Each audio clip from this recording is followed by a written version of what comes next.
but remember you are on the borderline of committing haram. You should remember that always.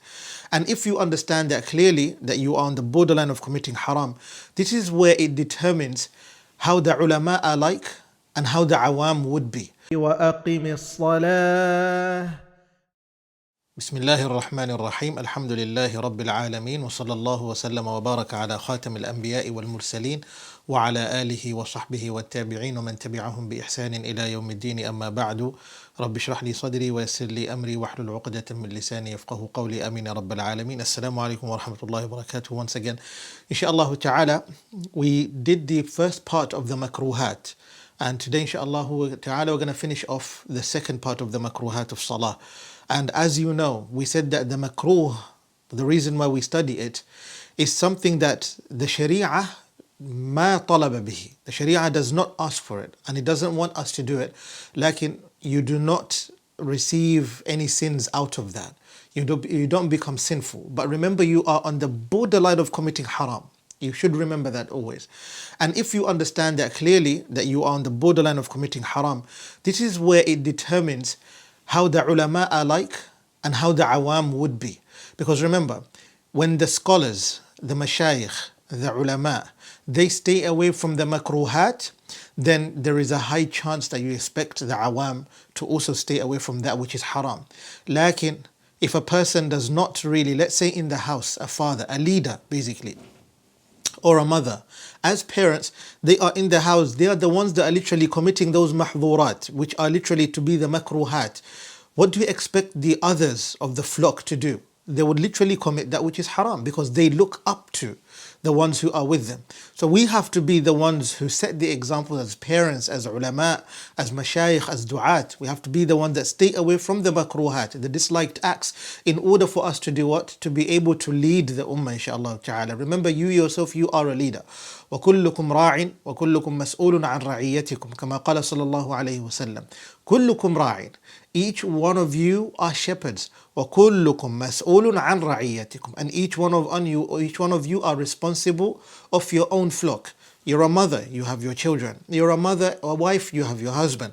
A husband as well, a father when it comes to your children. You're a child, you're a son, you have your parents, you have your siblings, you have your community, you have societies, you have your mashayikh, you have the ummah at large, you have everyone around you that literally has to take something from you because you, remember, are an example of this ummah itself, inshaAllah ta'ala. So what are the other makruhāt which we have to stay away from in salah in order to protect our salah بإذن الله الكريم؟ فيقول المصنف رحمه الله تعالى: ومن المكروه السجود على كور عمامته أو طرف كمه أو ردائه والقراءة في الركوع والسجود والدعاء بالعجمية للقادر على العربية والالتفات في الصلاة وتشبيك أصابعه وفرقعتها ووضع يديه على خاصرته وإقعاؤه وتغميض عينيه ووضع قدمه على الأخرى وتفكره بأمر دنيوي وحمل شيء بكمه أو فمه وعبث بلحيته. Now, if you look at the text, as far as I know, perhaps inshallah ta'ala you've downloaded it. If not, then there is a link on the description below, inshallah. Do join our mailing list bi'idhnillahi al-kareem. Do consider to subscribe on the channel and then put the notification bell on as well at the same time, so that you may be notified with new videos, new classes that will be coming up, inshallah ta'ala. But when you go on the link on the description and then you subscribe to our mailing list, you'll receive the document that we use, the text, the matn itself that we use in Arabic and perhaps also in English, so that you can follow along. Now you'll notice there's a part that we have not covered in the makruhāt, because it's something that we need to separate it from that which we need to cover right now, inshallah ta'ala. But it doesn't mean, however, that we're not going to touch into it. Of course we are, to show the mumayyizat of this madhab, the things that distinguish the madhab of Imam Malik compared to other madhahib bi'idhnillah. But you will notice at the same time how close it is to the other madhahib, such as the Shafi'i madhab, the Hanbali madhab, and also the Hanafi madhab. Did you know that Al-Imam Al-Imam Abu Hanifa and Al-Imam Malik, they were actually friends. They would sometimes debate. They would write letters to each other, to one another, in regards to fiqh-related issues. And they would discuss with love and mercy. Bear this in mind. ومالك وأحمد والشافعي أبو حنيفة الإمام التابعي على هدى من ربهم ورحمة والاختلاف نعمة للأمة. Al-ikhtilaf is a mercy in the ummah. When people differ, when it comes to understanding certain masail, it's rahmah.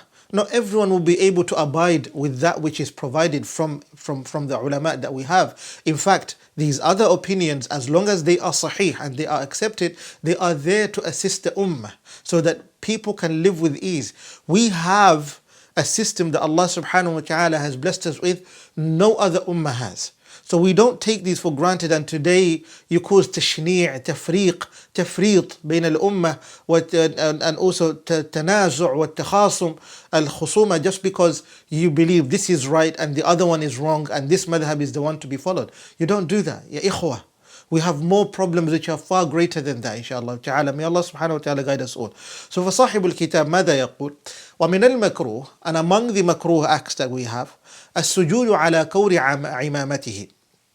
It is to do sujood on the layers of your imamah. What is that? The turban that you wear, normally, you notice some our dear brothers and sisters, our dear brothers, majority of the times from those who come from different backgrounds, they wear amaim, isn't it? And when they wear these imamat, you notice some of them, they are quite thick because they've literally wrapped it around their heads more than twice. Now, if you go to the Middle East, especially in the Khalij, you'll notice this, that when they wear their imamah, their turbans normally, it's maybe one layer or maybe two layers.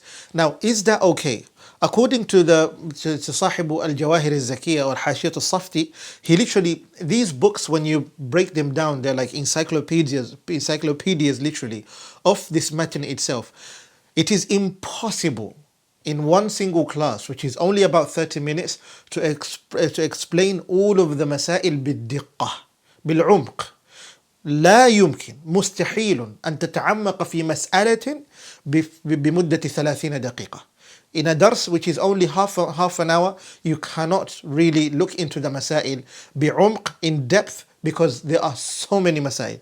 مثلا في مسألة كور العمامة, when it comes to the layers of the turbans itself. Now you notice they say that وهي طاقاتها المشدودة. It is the layers which literally is wrapped and tied on the head. Al-mulasaqa lil-jabha, which is attached to the forehead. That is if, وَهَذَا إِذَا كَانَ قَدْرُ الطَّاقَتَيْن. That is if it's only 2 rounds. That's what it is. وَإِنْ كَانَ كَثِيفًا. لكن what if those 2 rounds, they are thick? إن كان كثيفا أعاد في الوقت على حسب المذهب. You repeat the salah in the time.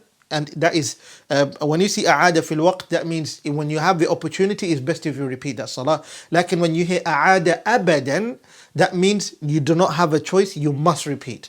Otherwise, that salah, because it would not be accepted and considered, then if you haven't prayed for أنت مذنب.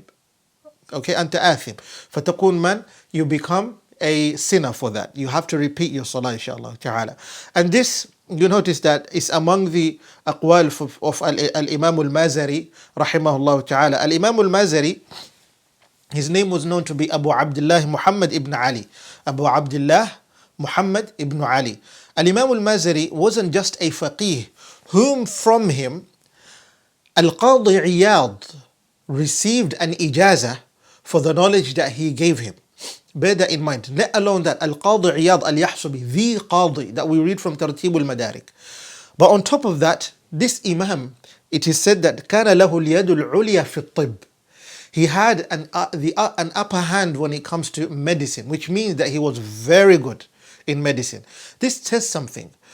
What we have done, we have literally decided to regard the sciences of this deen to be quite shallow in our lives, to a position where if a person becomes a scholar, they cannot do anything else.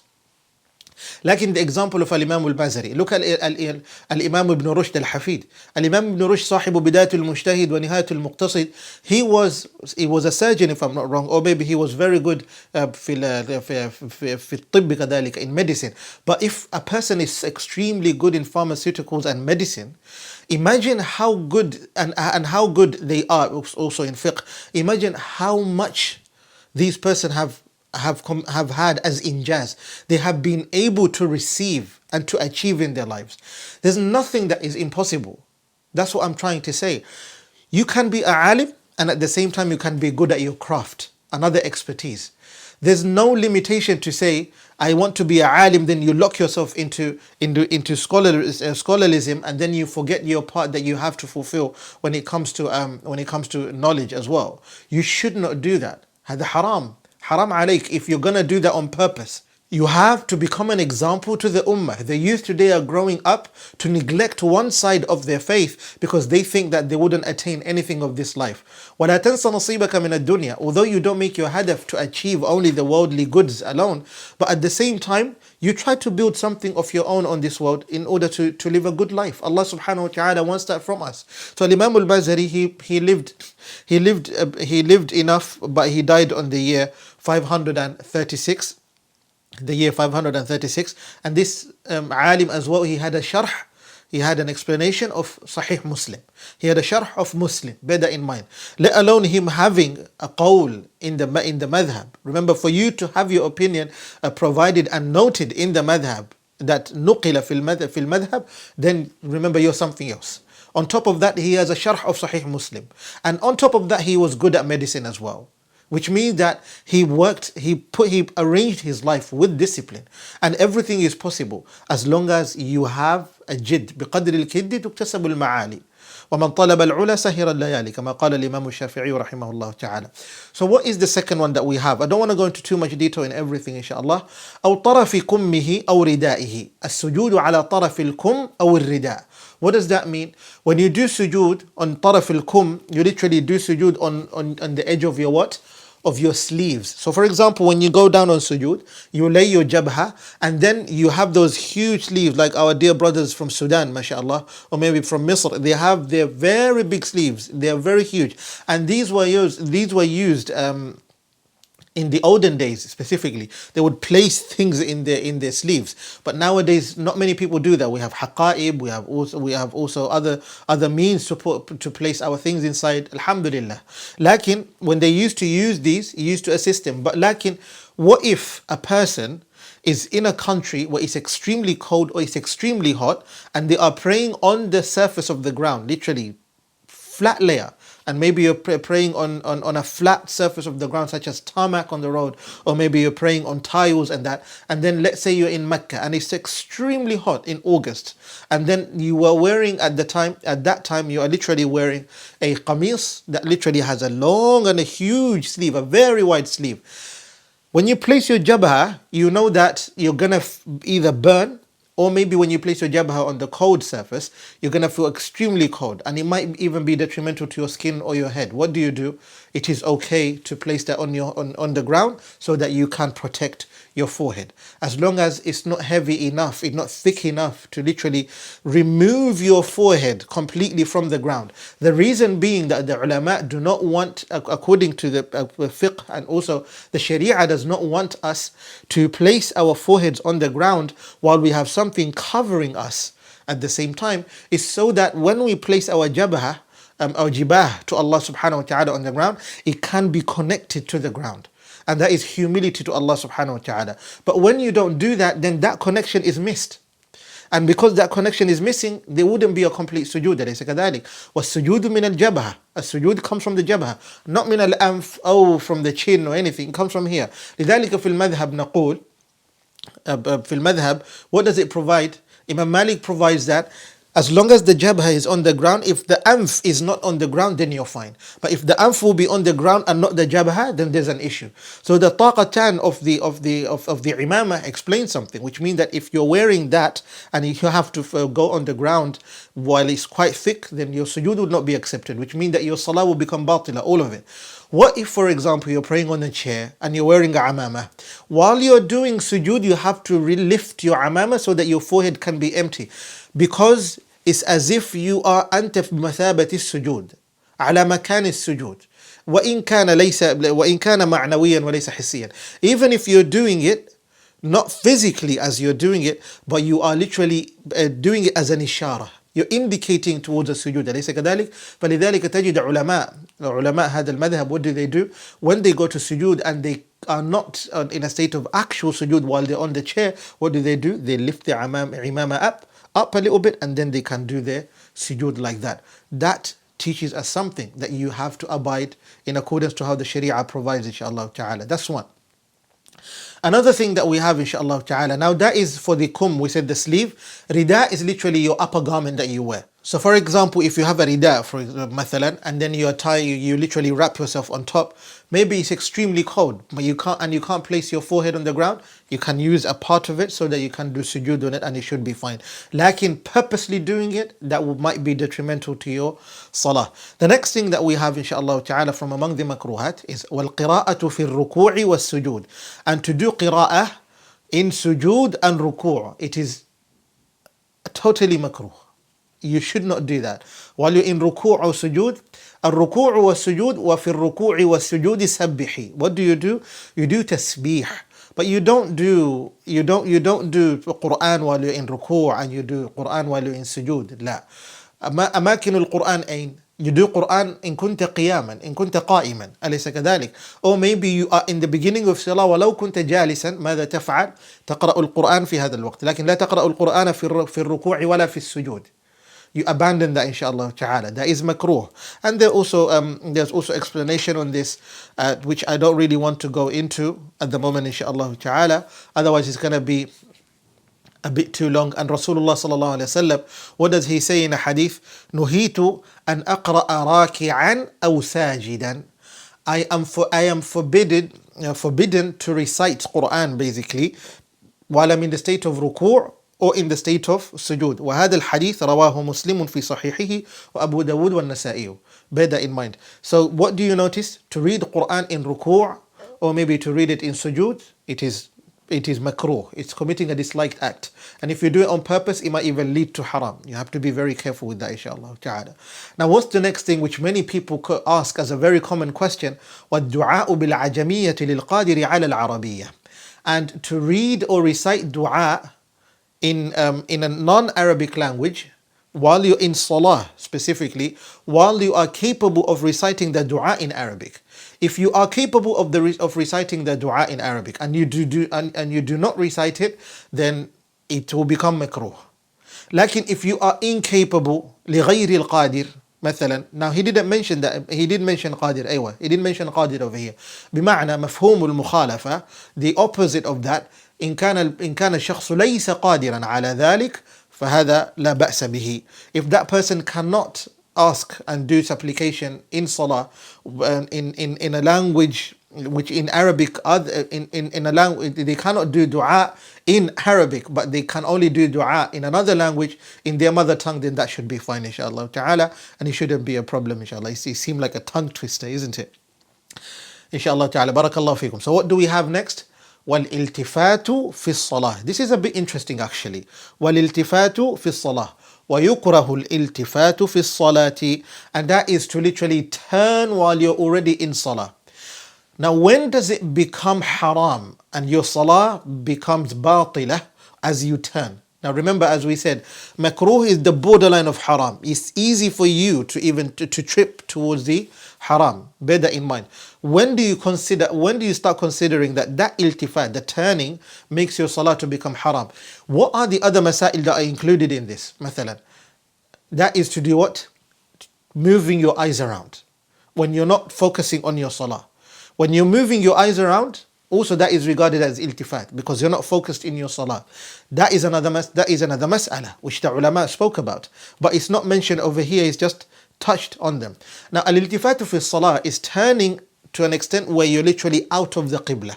Now, as we said in a previous class, we have 7 types of qibla. We have 7 qiblat. Bear that in mind. Those 7 qibla, we have al-qiblatul ayni, qiblatul ayn. What is qiblatul ayn? It is the mother qibla of all qiblas that we have. What is qiblatul ayn? It's the Kaaba itself. Each one of us face towards the Kaaba, whether we like it or not. أليس كذلك? But sometimes you go to Umrah, you go to Hajj, or maybe you're in Mecca, for the people of Mecca. Where do they face? They face the Kaaba. Now, مثلا, if I am not at the Kaaba, I am praying at home, I'm praying in the masjid, but I'm in another country. You're in the UK, you're in Pakistan, you're in Bangladesh, you're in Kenya, you're in Tanzania, you're in Africa, you're in Dubai, you're in maybe in Europe, depending on where you are, any continent you want to mention. But you're not in the Kaaba, you're not in the Haram, mathalan. That is not Qiblatul Ayn. It's not the actual Qibla itself, isn't it?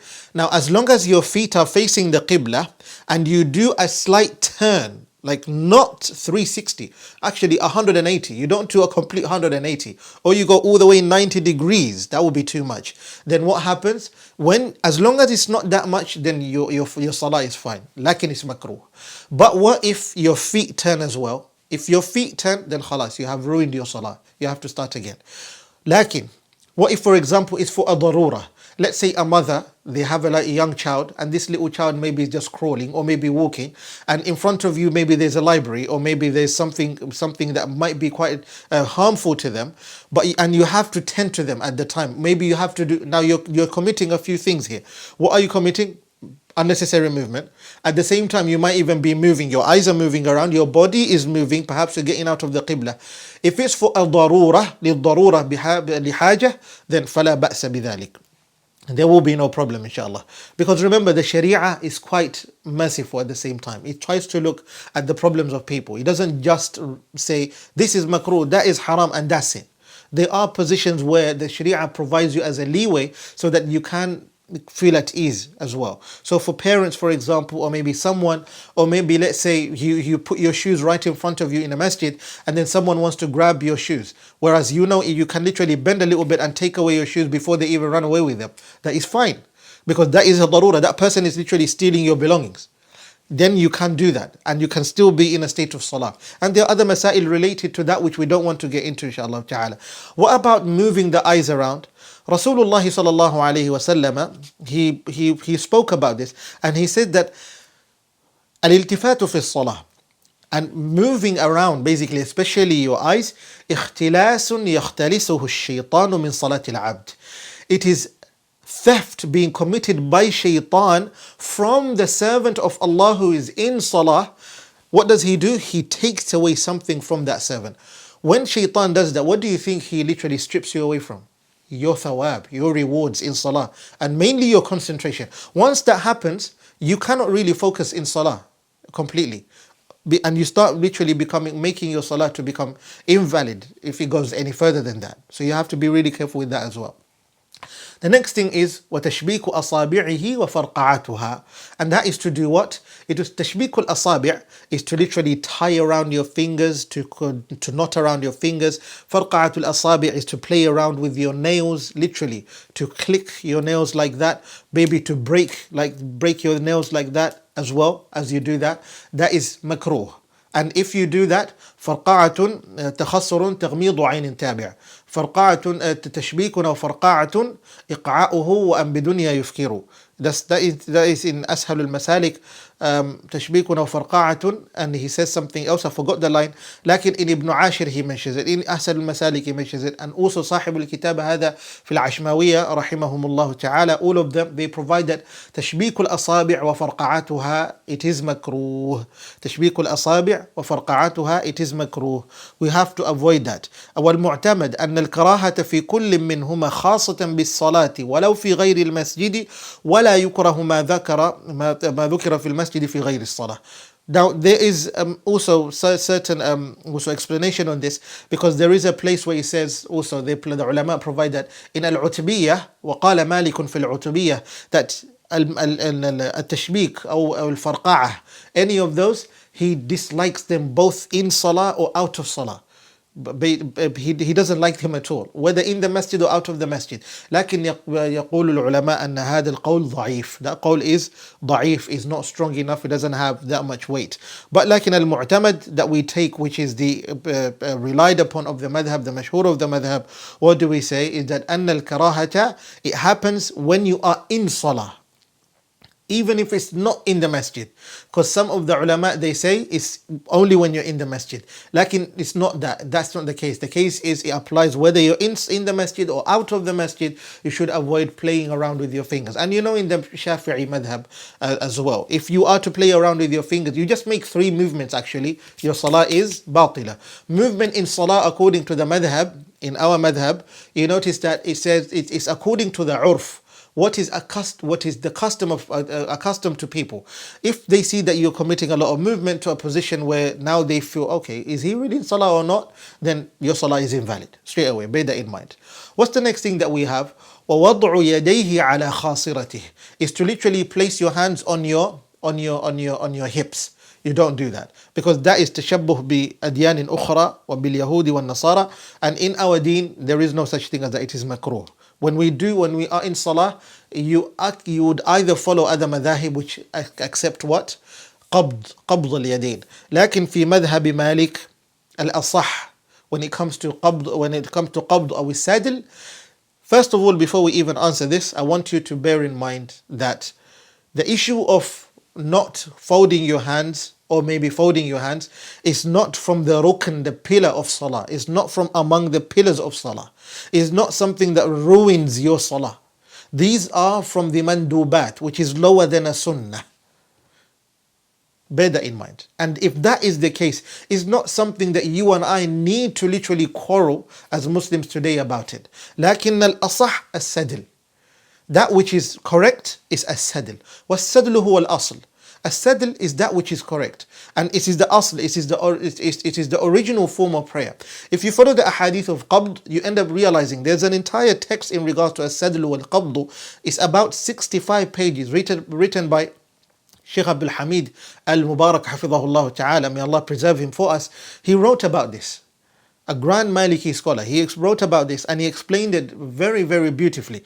He explained that all of the ahadith that are provided, especially when it comes to the qabd, all of them have an issue. Lakin the rest of the ahadith which are sahihah in regards to salah, none of them mention qabd. And when the Messenger sallallahu alaihi wasallam said, "Sallu kama ra'aytumuni usalli," pray as how you saw me praying, then if it was a hay'ah that is supposed to be documented, the basic hay'ah that the Messenger sallallahu alaihi wasallam committed, then it would have been documented in the salawat. And you notice that a sadlu is part of salah which more than 18 of the Sahaba they used to do that. Did you know that it was the madhab of Abdullah ibn Mas'ud? It was the madhab of Abdullah ibn Abbas, if I'm not wrong, Abdullah ibn Mas'ud, Abdullah ibn Umar, yes, Abdullah ibn Umar, it was their madhab. Umar ibn Khattab, Ali ibn Abi Talib, he used to literally let his hands down. He wouldn't do qabd. These are the Sahaba that literally were in the company of Rasulullah sallallahu alaihi wasallam. كانوا لا يرون القبض, and that was not the urf of Medina. The urf in Medina was to do what? To do as-sadl. Bear that in mind, inshaAllah ta'ala. So let's move on. So you do not place your hands on your hips, but in fact also you do not fold your hands. You let your hands down. And if you look at the madhab of Ashmawiyyah, the Shafi'iyya madhab, which is the strongest that you find al-asah in the madhab as well, it is as-sadlu. Although there are certain opinions that provide what? Al-qabdu. But pardon me, ikhwanana al-shawafi', what do? They do al-qabdu. Whereas the sahih of the madhab also is what? Is to do as-sadlu in the madhab. And remember, the Shafi'i madhab was not only built on its own, but actually was built upon the Maliki madhab, and also further than that, because Al-Imam Shafi'i rahimahullah ta'ala, he went further to study the Hanafi madhab. Lakin the madhab of Abu Hanifa, they only see al-qabdu throughout in salah, and that is below their navel, below their belly button, basically. That's what it is.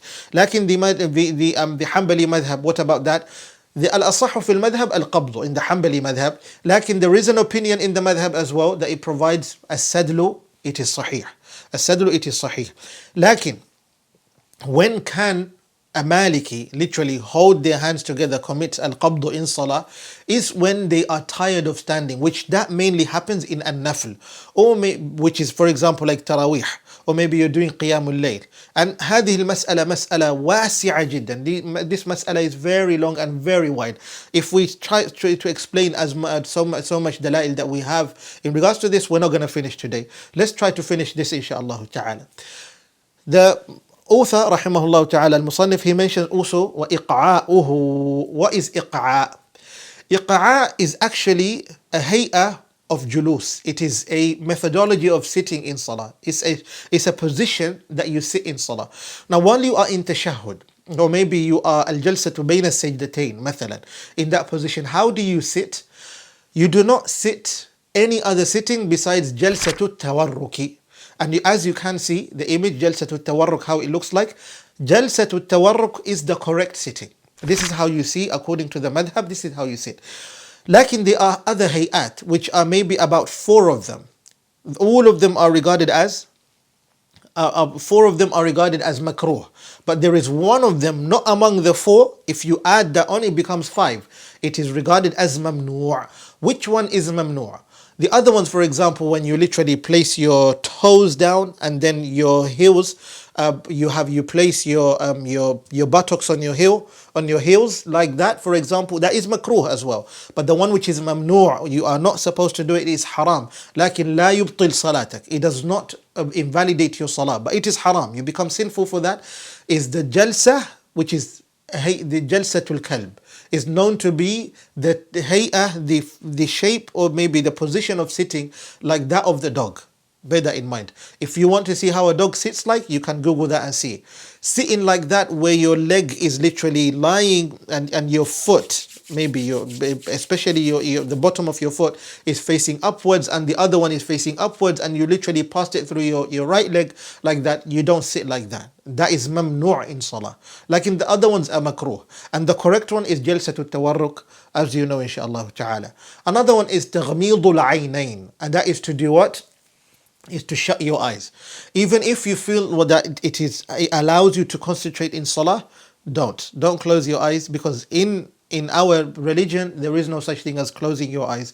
Try your level best to keep your eyes open. If you remember that you're in salah and then you've closed your eyes, open them again inshaAllah ta'ala, and that is really, really important. Another one is وَوَضْعُ قَدَمِهِ عَلَى الْأُخْرَى, and that is to literally maybe lift your leg and make it as a triangle shape, or maybe put your legs together, tie them together, and that is to do what? The ulama, they call it as-safad. They call it what? As-safad. And safad is to have your legs cuffed. As if your legs are cuffed. You're standing and your legs are literally together like this. As if you're in the military. You're about to salute. No. That's not how you stand. You literally, the shoulder width. Your shoulder width, that's how you stand inshaAllah ta'ala in salah. The other ones, they're all makruh, and you have to avoid that. And if you are to lift one of your leg and then you take your foot all the way to your knee and you start squatting in salah, that's makruh. And it might even lead to haram, because you're committing an action which makes a person think as if you're not in salah, and that is haram. You don't do that inshaAllah ta'ala. One of the things that I want to mention inshaAllah ta'ala, and these I'm going to conclude with, but I'm going to mention this one first. التفكر بأمر دنيوي, to think about issues which relate to your worldly affairs. Now, how does it make your salah to become batila? In this case, how does your salah become batila? We said to think about an amrun dunyawi, to think about a worldly affair, it is not haram. It does not invalidate your salah. That's what we're saying over here, sah? It is makruh. But it comes to a position where it can cause your salah to become batila. When you have the case of a person that is literally thinking, but this person may be thinking about a matter related to the akhirah. But that akhirah, what they're thinking about, is not related to the salah itself. They're not thinking of their salah. But then you have a person that they are thinking of akhirah, but that akhirah is related to the salah that they're praying there. So remember, that's 1 and 2. There's another case of a person that literally who is praying, lakin they're not thinking about akhirah at all. In fact, they're thinking about what? Their worldly affairs. So that makes it 3. In what case can you make your salah to become batila? If you look at the person that literally who is thinking about akhirah, but it's not part of salah, basically the akhirah, what they're thinking about is not part of salah, the hereafter, and the person that's thinking about the world, which is definitely not the hereafter and is not part of salah, their worldly affairs, And if this person also is thinking about their salah, if it leads them and takes them to a position where they don't know أصلى أربعا أو اثنين or they صلى واحدا, they don't even know whether they prayed 1 rak'ah, 2 rak'ah, 4 rak'ah, they're not sure of anything. Literally, they don't remember any of those. Then صلاتها صلاته باطلة. This person, their salah is invalid. They have to start again. That's how it works. And the ulama, they've explained this beautifully, subhanallah. Lakin what about if this person is only in doubt that perhaps my salah, is it okay or is it not? How many rak'ah have I done? Have I done 2 or 3? You build upon the lesser one. So if you doubt whether you've done 3 or 2, you assume that you've done 2, not 3. If you doubt that you've done 4, 4 or 3, and you're in a salah which is for 4, basically like dhuhr, you only focus on the 3 and you dismiss the 4, the fourth one, and you then complete the salah with 1 more rak'ah, inshallah ta'ala. So you have to be very careful while you're in salah. You focus in the salah. That's why you notice taghmidul aynayn, closing your eyes, you shouldn't do that. Thinking of having thoughts in salah, you shouldn't do that. You shouldn't be committing any movements in salah as well. And when it comes to abath, and abathun bilihyatihi mathalan, that is mentioned over here, that is to play around with your lihya, with your beard, is included in it playing around with your ring. If you're wearing a ring in salah, praying around for example, like women, they're wearing like huliyah, hilya mathalan, they're wearing like bangles, or maybe they're wearing chains and all of that, or maybe they have something in their hands, and all of these things that you have around you which causes you to play around with, that is known as abath, committing meaningless actions in salah. And when you do that, it might even lead to invalidation of your salah. And there are other masail which I don't want to mention. What if a person is wearing a ring and then maybe they're using it to count the adad of raka'at, or maybe they're using it to count of how many adad al-ayat that they have recited. Those are other masail, inshallah ta'ala. So we'll stop here bi'idhnillah al-kareem, and we'll ask Allah subhanahu wa ta'ala to grant us understanding and grant us goodness while we go through this journey of learning bi'idhnillah. وصلى الله وسلم وبارك على نبينا محمد وعلى آله وصحبه أجمعين.